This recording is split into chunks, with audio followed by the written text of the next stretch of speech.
आज के वीडियो की शुरुआत हम 30वें श्लोक से करेंगे। श्लोक 30।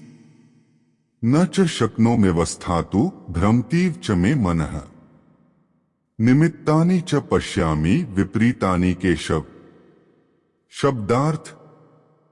मैं यहां अब और अधिक खड़ा रहने में असमर्थ हूं। मैं अपने को भूल रहा हूं और मेरा सिर चकरा रहा है। हे कृष्ण, मुझे तो केवल अमंगल के कारण दिख रहे हैं।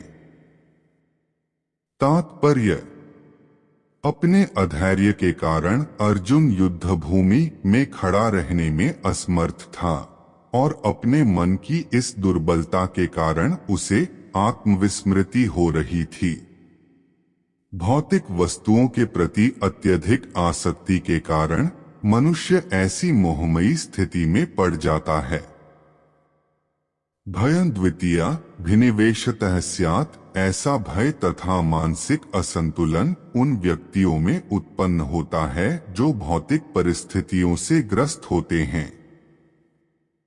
अर्जुन को युद्ध भूमि में केवल दुखदायी पराजय की प्रतीति हो रही थी। वह शत्रु पर विजय पाकर भी सुखी नहीं होगा। निमित्तानि विपरीतानि शब्द महत्वपूर्ण हैं।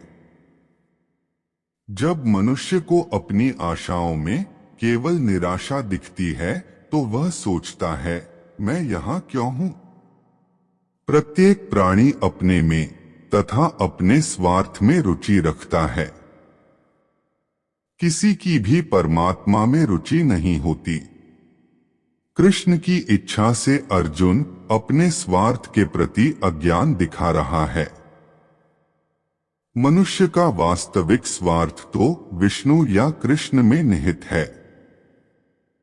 बद्ध जीव इसे भूल जाता है, इसीलिए उसे भौतिक कष्ट उठाने पड़ते हैं। अर्जुन ने सोचा कि उसकी विजय केवल उसके शोक का कारण बन सकती है। श्लोक 31। न च श्रेयोनुपश्यामि हत्वा स्वजन्माहवे न कार्ते विजय कृष्ण न च राज्य सुखानि च। शब्दार्थ। हे कृष्ण, इस युद्ध में अपने ही स्वजनों का वध करने से न तो मुझे कोई अच्छाई दिखती है और न मैं उससे किसी प्रकार की विजय, राज्य या सुख की इच्छा रखता हूं। तात्पर्य। यह जाने बिना कि मनुष्य का स्वार्थ विष्णु या कृष्ण में है, सारे बद्ध जीव शारीरिक संबंधों के प्रति यह सोचकर आकर्षित होते हैं कि वे ऐसी परिस्थितियों में प्रसन्न रहेंगे। ऐसी देहात्म बुद्धि के कारण वे भौतिक सुख के कारणों को भी भूल जाते हैं। अर्जुन तो क्षत्रिय का नैतिक धर्म भी भूल गया था। कहा जाता है कि दो प्रकार के मनुष्य परम शक्तिशाली तथा जाज्वल्यमान सूर्यमंडल में प्रवेश करने के योग्य होते हैं। ये हैं, एक तो क्षत्रिय जो कृष्ण की आज्ञा से युद्ध में मरता है तथा दूसरा सन्यासी जो आध्यात्मिक अनुशीलन में लगा रहता है। अर्जुन अपने शत्रुओं को भी मारने से विमुख हो रहा है। अपने संबंधियों की बात तो छोड़ दें। वह सोचता है कि स्वजनों को मारने से उसे जीवन में सुख नहीं मिल सकेगा, अतः वह लड़ने के लिए इच्छुक नहीं है। जिस प्रकार की भूख न लगने पर कोई भोजन बनाने को तैयार नहीं होता। उसने तो वन जाने का निश्चय कर लिया है, जहां वह एकांत में निराशापूर्ण जीवन काट सके।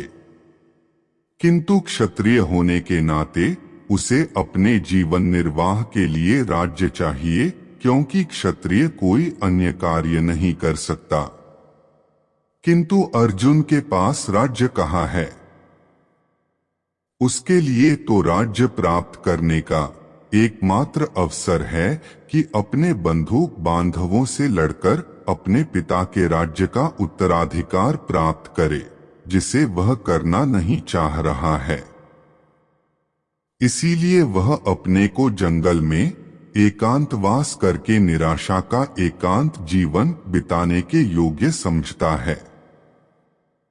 श्लोक 32।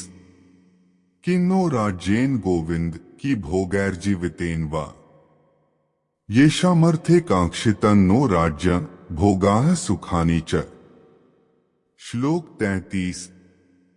त इमेव स्थिता युद्धे प्राणास्त्यक्त्वा धनानि च आचार्याः पितरः पुत्रास्तथैव च पितामहाः। श्लोक 34। मातुलाः श्वशुराः पौत्राः शालाः संबंधिनस्तथा एतान्न हन्तुमिच्छामि घ्नतोऽपि मधुसूदन। श्लोक 35।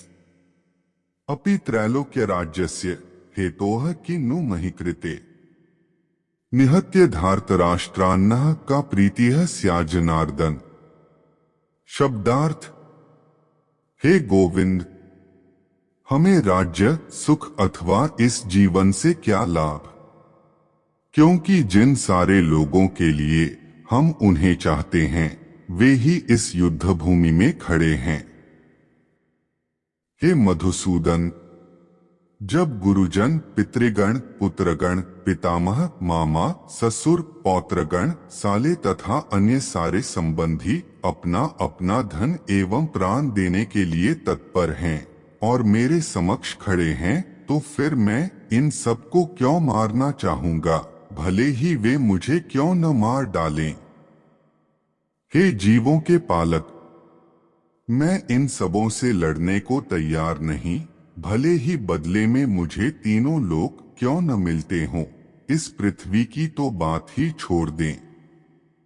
भला धृतराष्ट्र के पुत्रों को मारकर हमें कौन सी प्रसन्नता मिलेगी। तात्पर्य।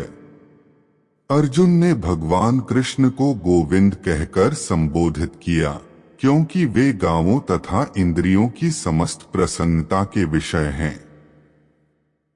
इस विशिष्ट शब्द का प्रयोग करके अर्जुन संकेत करता है कि कृष्ण यह समझें कि अर्जुन की इंद्रियां कैसे तृप्त होंगी, किंतु गोविंद हमारी इंद्रियों को तुष्ट करने के लिए नहीं हैं। हाँ, यदि हम गोविंद की इंद्रियों को तुष्ट करने का प्रयास करते हैं तो हमारी इंद्रियां स्वतः तुष्ट होती हैं। भौतिक दृष्टि से प्रत्येक व्यक्ति अपनी इंद्रियों को तुष्ट करना चाहता है और चाहता है कि ईश्वर उसके आज्ञापालक की तरह काम करें, किंतु ईश्वर उनकी तृप्ति वहीं तक करते हैं जितनी के वे पात्र होते हैं, उस हद तक नहीं जितना वे चाहते हैं। किंतु जब कोई इसके विपरीत मार्ग ग्रहण करता है, अर्थात जब वह अपनी इंद्रियों की तृप्ति की चिंता न करके गोविंद की इंद्रियों की तुष्टि करने का प्रयास करता है, तो गोविंद की कृपा से जीव की सारी इच्छाएं पूर्ण हो जाती हैं। यहाँ पर जाति तथा कुटुंबियों के प्रति अर्जुन का प्रगाढ़ स्नेह आंशिक रूप से इन सबके प्रति उसकी स्वाभाविक करुणा के कारण है। अतः वह युद्ध करने के लिए तैयार नहीं है। हर व्यक्ति अपने वैभव का प्रदर्शन अपने मित्रों तथा परिजनों के समक्ष करना चाहता है, किंतु अर्जुन को भय है कि उसके सारे मित्र तथा परिजन युद्ध भूमि में मारे जाएंगे और वह विजय के पश्चात उनके साथ अपने वैभव का उपयोग नहीं कर सकेगा। भौतिक जीवन का यह सामान्य लेखा जोखा है, किंतु आध्यात्मिक जीवन इससे सर्वथा भिन्न होता है। चूंकि भक्त भगवान की इच्छाओं की पूर्ति करना चाहता है, अतः भगवद इच्छा होने पर वह भगवान की सेवा के लिए सारे ऐश्वर्य स्वीकार कर सकता है, किंतु यदि भगवद इच्छा न हो तो वह एक पैसा भी ग्रहण नहीं करता। अर्जुन अपने संबंधियों को मारना नहीं चाह रहा था और यदि उनको मारने की आवश्यकता हो तो अर्जुन की इच्छा थी कि कृष्ण स्वयं उनका वध करें। इस समय उसे यह पता नहीं है कि कृष्ण उन सबों को युद्ध भूमि में आने के पूर्व ही मार चुके हैं और अब उसे निमित्त मात्र बनना है। इसका उद्घाटन अगले अध्यायों में होगा। भगवान का असली भक्त होने के कारण अर्जुन अपने अत्याचारी बंधु बांधवों से प्रतिशोध नहीं लेना चाहता था, किंतु यह तो भगवान की योजना थी कि सबका वध हो। भगवत भक्त दुष्टों से प्रतिशोध नहीं लेना चाहते, किंतु भगवान दुष्टों द्वारा भक्त के उत्पीड़न को सहन नहीं कर पाते।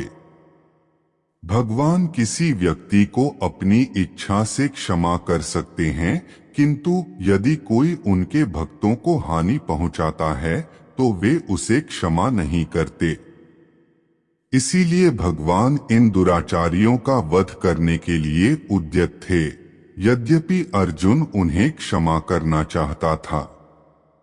अगर आपको हमारा सनातनी वीडियो अच्छा लगता है तो ऐसे ही और वीडियो देखने के लिए आप हमारे चैनल को सब्सक्राइब कर सकते हैं।